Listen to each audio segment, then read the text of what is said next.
that crazy cat who'd shown up a few weeks ago. Several seconds later, he heard it again. His brows knit in concern. It sounded like someone crying. The garden walls stood 6 feet high and were made of stone. It wasn't likely anyone would be trespassing, but he was sure it wasn't a cat. Definitely crying, no mistake.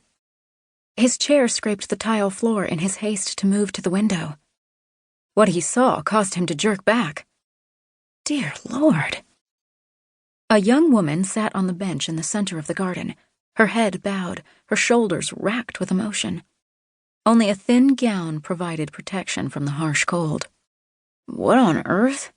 He stopped, too stunned to finish the thought. How had she gotten in, and what sane person would be outside in freezing weather wearing only a nightgown? Curiosity set his feet in motion.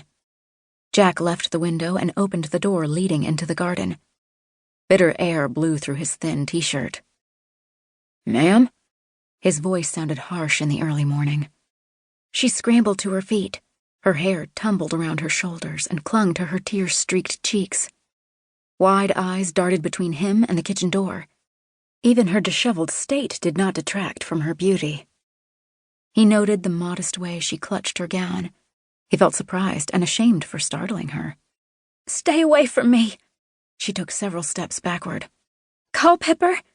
She looked confused, calling out to some unknown person. Dark eyes flashed at him with accusation. How did you get in my garden? Her garden? She must be delusional.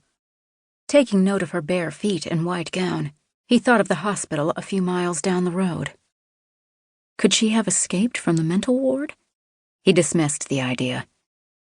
On closer inspection, she appeared merely scared and doe-like.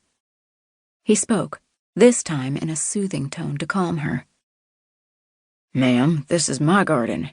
You're obviously upset, confused. Why don't you come inside where it's warm? I'll call someone for you. She shook her head, her expressive eyes wide. Sir, I'm not sure how you got in, but Culpepper will be here any second. Culpepper? She yelled again. You'd better step away from the door, or else. A spark in her eyes warned she wouldn't hesitate to bring the entire neighborhood running. Okay, lady. I don't mean you any harm. I'm just trying to help you. You seem upset. Let me...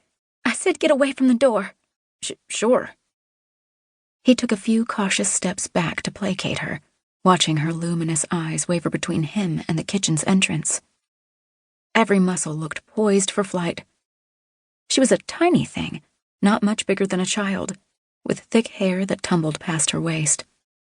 He longed to say something to put her at ease, but he feared the slightest movement would send her sprinting away. He stepped backward, losing his footing against a stone.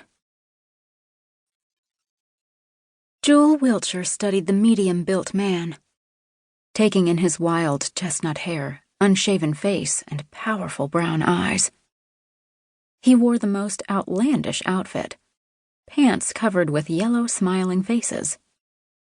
His eyes held a look of reproof as if he'd caught her trespassing. How had this vagrant wandered into the neighborhood and scaled the wall?